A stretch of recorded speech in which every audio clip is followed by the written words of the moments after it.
Yo, yo, yo, what is up, my fallopian tubers? Cesario from the Vario. Coming back at you with another video for your butt. Man, my voice is a little cracky right now in the morning. I'm not sure if this is a Powerade or if this is from when I had to stop on the side of the freeway and pee. But we'll find out. Hey, man, that's pee. Powerade. Gracias a Dios.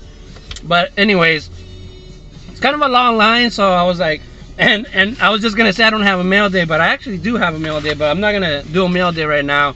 I thought of something else real quick when I was looking through my center console. And so what I want to do is it's not so much a video response, it's kind of like I don't know, a video chain where I kind of want people to use the hashtag hometown hero and tell me about someone on your favorite team, whatever sport it is, that was kind of like a hometown hero but is not like big everywhere else in the league or whatever, you know what I mean? Like someone who's a big name on your team but not necessarily everywhere else. All right, so I'm gonna go with Fernando Valenzuela. All right, and look at that's a 101, man. I was in a 101 group. Somebody invited me to a 101 group, and I tried to post this card on the Facebook 101s, and they didn't accept it because they said they couldn't find anything about it, so they thought it was fake or whatever. But it has the Special Olympics. It's a 101. So Fernando Valenzuela, huge in Los Angeles, huge. Every time the announcer says his name, I mean, the crowd goes wild. Big, you know. Not so sure how that he's big everywhere else, but legend. Dude is a legend. Oh man, I got some scratches right here. He's a legend in LA. Now his story is a little complicated because it kind of starts off with we had this place called Chavez Ravine. They call Dodger Stadium Chavez Ravine because the hill that it's built on was called Chavez Ravine. It had a ravine in there, and there was like 3 little towns. But they wanted to develop it, so they started eminent domain, and they started offering the people around there, you know, money for their houses. And a lot of people didn't want to sell, but they were going to do eminent domain. And then eventually, I don't know if it has something to do with World War II or something, but the price of wood, gas, and stuff went up just like it always does. And so the company that was going to build there backed out. So the land stood there for a while, like in limbo. And then O'Malley wanted to move the Dodgers from Brooklyn to LA. And when he went to City Hall or whatever to ask, they told him, oh, look, we have this land. It might be perfect. It's sitting on top of a hill. So he looked at it and he was like, whoa, wow, you know, that'd be great. You know, so LA finished their eminent domain on there and started kicking everybody out. Well, that was a Mexican neighborhood. It was all minorities. It was a little Mexican neighborhood, a little poor Mexican neighborhood. And so what happens with eminent domain, let me get this order. Hi, can I get 2 grande blonde roast coffees with steamed cream? 2 grande blonde roast with steamed cream? That's yes. That'll be it. Alrighty, let's hit the one for your total. Alright, thank you. You're welcome. So, you know, that's what happens when they do eminent domain. A lot of times you kick people out of where they're living. And even if you give them more money than their house is worth, it's impossible for them to find decent housing somewhere else, you know, because that property is cheap. But you give them a little bit more money, they can't afford somewhere else, or they're going away from home, you know, or now they're far away from work or whatever. But whatever. So they kicked all the Mexicans out of there, and the Mexicans for decades, right, the 50s, the 60s, the 70s, they kind of boycotted the Dodgers. All right, because of what happened. So Mexicans, minorities, they weren't going to the Dodger games.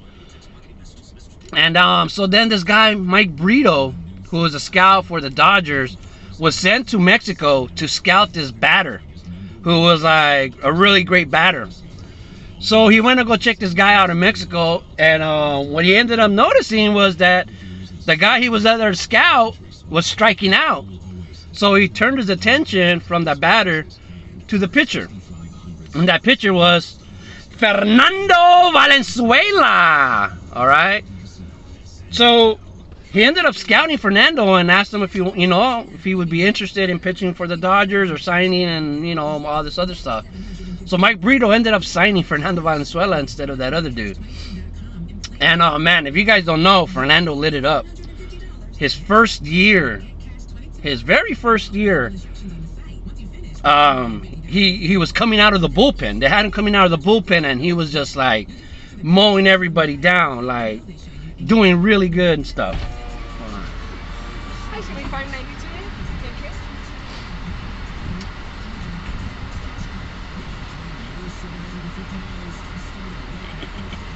Merry Christmas.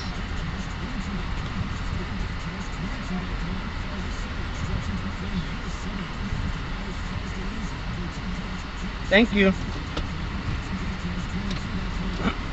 So Fernando was killing him, man, coming out of the bullpen. And so he turned out like, wow, he really impressed everybody. So the next year, opening day, I believe it was Jerry Royce or somebody, had a stuffy nose from doing too much cocaine or whatever happened, but he was unable to pitch opening day.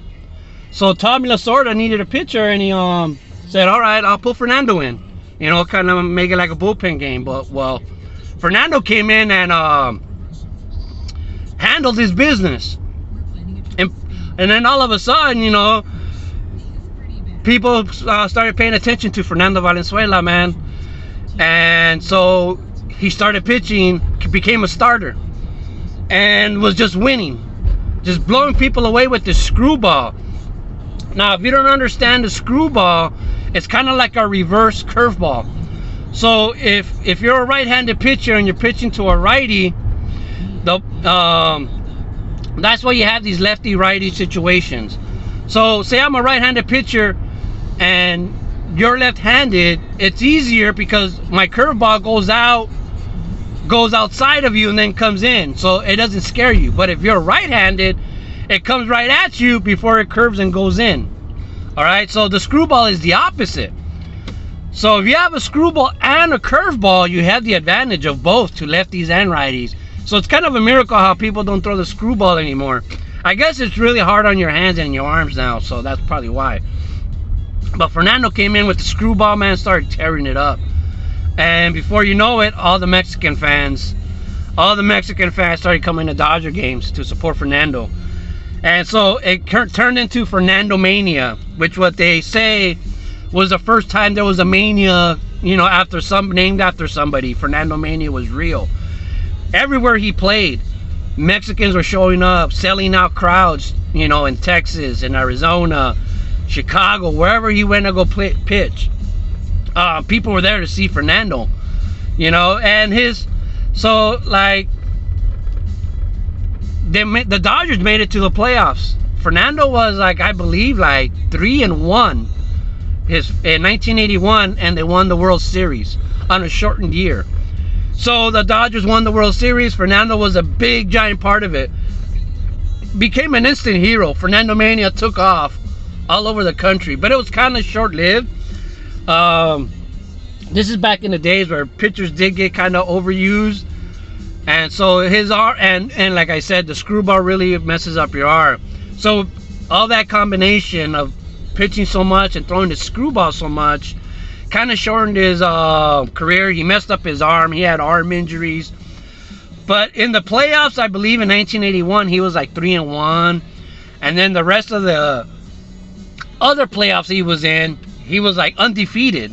So he was 5-1 or 6-1 in the playoffs. So clutch. But Fernando Mania took off and was real. And he basically brought all the Mexicans back to Dodger Stadium, or kind of initiated the Dodger fans at Dodger Stadium, and they started selling out. So Fernando Mania was huge in the early 80s. You know, so I don't know how many people really know about how great he was for a couple years. You know, and he's also famous for throwing that no-hitter. Dave Stewart had just thrown a no-hitter, right? And then Fernando Valenzuela was watching it when he finished, and he was about to go pitch himself. And he said, hey, looks like there's going to be 2 no-hitters today, because I'm going to throw one too. And he did. He threw a no-hitter, so him and Dave Stewart threw no-hitters on the same day. But that's my hometown hero. So if you guys accept my challenge and make yourself a hometown hero, use the hashtag hometown hero. I'll use it on mine. That's the easiest way to keep track. So I could just search hashtag hometown hero, and I'll see all the videos you guys made. This is what I always say. If you guys are holding a contest, a giveaway, whatever, that's what you guys should do, is use a hashtag. It's so much easier than trying to do a link and all that. So use the hashtag hometown hero and tell me about one of your hometown heroes. All right. So recognize Fernando Valenzuela. All right. That's my hometown hero. So that's my coffee run card video. Love the hobby, people. Keep collecting baseball cards forever, I say.